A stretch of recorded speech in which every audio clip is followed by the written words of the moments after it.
Mari kita berdoa. Bapa Surgawi, Bapa yang kami sembah dalam nama anak-Mu Tuhan Yesus, sungguh kami sangat bersyukur berterima kasih kepadamu Bapa untuk segala kasih, kebaikan, kemurahan Tuhan yang masih Tuhan berikan kepada kami sampai dengan pagi hari ini, di mana kami boleh tidur dengan tenang, bangun dengan selamat, tanpa kekurangan sesuatu apapun. Itu semua karena kasih kebaikan Tuhan. Sebelum kami mulai aktivitas kami akan bersekutu dengan Tuhan, berdoa, memuji muliakan nama Tuhan, dan mendengarkan kebenaran firman Tuhan melalui channel YouTube ini. Berbicara bagi kami Tuhan, nyatakan kuasa-Mu, nyatakan isi hati-Mu, karena kami telah siap untuk mendengarkan kebenaran firman Tuhan. Dalam nama Yesus kami berdoa. Amin. Shalom ibu bapak saudara terkasih dalam nama Tuhan kita Yesus. Semangat pagi. Bertemu kembali di channel Rionando Butar-Butar dalam khotbah 5 menit aja atau 5 untuk renungan harian. Renungan pada hari ini saya ambil dari kitab Keluaran pasal yang ke-20 ayat yang keempat. Demikian kesaksian firman Tuhan. Jangan membuat bagimu patung yang menyerupai apapun yang ada di langit, di atas, atau yang ada di bumi di bawah, atau yang ada di dalam air di bawah bumi. Jangan duakan Tuhan dengan penyembahan berhala. Ibu bapak saudara terkasih dalam nama Tuhan kita Yesus, dalam kehidupan sehari-hari seringkali kita secara tidak sengaja ataupun sengaja menduakan Tuhan dengan segala sesuatu yang ada di bumi ini. Segala sesuatu yang bisa berupa benda yang kemudian kita lebih fokus, lebih mengutamakan benda tersebut daripada Allah. Ketika tiba waktunya untuk beribadah, kita lebih fokus untuk bermain gadget daripada beribadah. Ataupun sedang beribadah, kita juga lebih fokus dengan gadget kita, dengan segala kesibukan di dalamnya, kita lebih mengarah ke sana. Atau dalam kehidupan yang bisa kita lakukan atau yang terjadi dalam kehidupan sehari-hari, ada juga orang yang lebih percaya kepada benda-benda tertentu, apakah kumis harimau, apakah gigi harimau, apakah kulit harimau, atau apapun yang kemudian dijadikan jimat sebagai sesuatu yang dianggap bisa melindunginya. Padahal hanya Tuhan satu-satunya pelindung yang mampu menjaga, melindungi hidup kita. Ibu bapak saudara terkasih dalam nama Tuhan kita Yesus, dalam perjanjian lama, secara khusus dalam Nats, renungan harian ini merupakan bagian dari perintah Allah.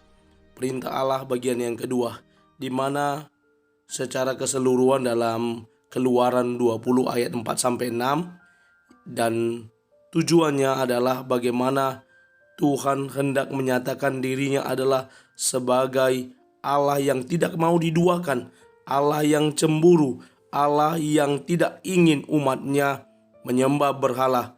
Dalam implikasinya terhadap kehidupan kita sebagai orang percaya saat ini, dan pada saat itu kepada orang-orang Israel dalam perjalanan mereka menuju tanah Kanaan.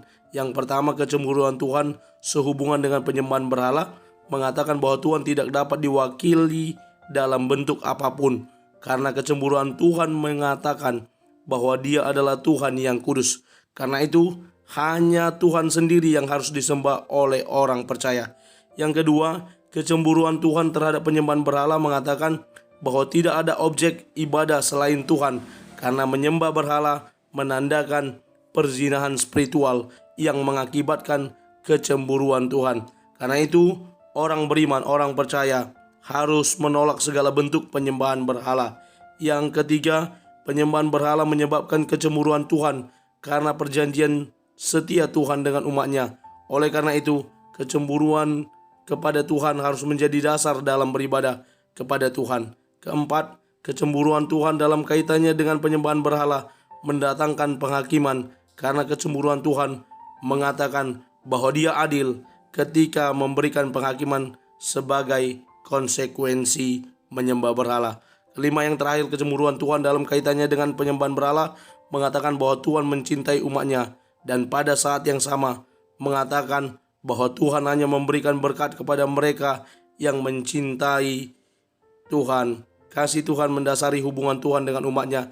Karena itu, cinta juga menjadi dasar hubungan orang percaya dengan Tuhan. Saya mengutip beberapa kata-kata motivasi Yang pertama, kata-kata motivasi yang disampaikan oleh Rabbi Ranat Tagore, berhala Anda hancur menjadi debu untuk membuktikan bahwa debu Tuhan lebih besar daripada berhala Anda. Lalu Awe Tozer berkata, berhala pikiran sama halnya dengan menyinggung Tuhan sebagaimana berhala tangan. Mari kita tetap setia kepada Tuhan dan jangan menduakan Tuhan dengan apapun. Amin. Kita bersatu dalam doa. Bapa Surgawi, Bapa yang kami sembah dalam nama anak-Mu Tuhan Yesus, sungguh kami sangat bersyukur berterima kasih kepadamu Bapa untuk segala kasih kebaikan kemurahan Tuhan yang masih Tuhan nyatakan kepada kami sampai dengan pagi hari ini, di mana firman-Mu melalui renungan harian boleh mengingatkan kami untuk tidak menduakan Tuhan, karena Engkau Tuhan yang cemburu atas segala sesuatu perzinahan spiritual yang kami lakukan sebagai umat-Mu, sebagai para pengikut Engkau Tuhan. Ajar kami untuk tetap setia mengikut Engkau dan tidak menduakan Tuhan dengan apapun yang ada di bumi ini.